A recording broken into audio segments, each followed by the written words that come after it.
Alright, we made it here to our new property. Kala ko silingan to sa likod lang kayo. Oh no! I'm so excited! I'm so excited! Magawas ko. Magwarang-warang ko sa gawas.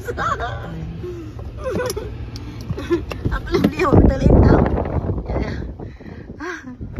Alright, this is a 20-acre and far ahead is my neighbor right there. And I have also a neighbor there. You know, beyond that kind of like slope hill up there. We're inside a gated community. And this is my land. Oh my god. I'm so excited. See, this is the road. It's in the corner of Houston Run and Dallas Pass. So there, and then the land goes all the way to the other side in the Scottsdale Run. Yeah.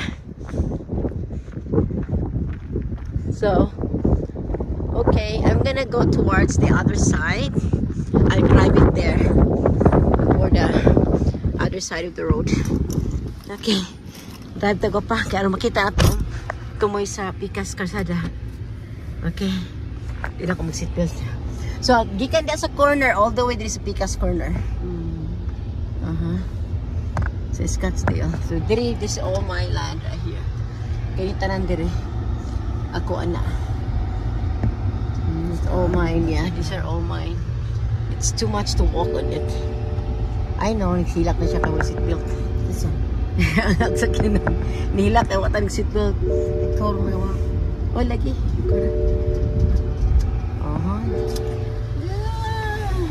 Layo sa ibaktason. Ay, itla atong kuan o seeds. Nara. Dry ang seeds sa cactus ko ang mga to. Oh, see, so this all the way here. Look, na-seeds sa kilo. Oh, what? Go back ay nag-video ko. Sabay. What's that? We'll get it later. So this is, yeah, it's Scottsdale right here. So this land all the way here.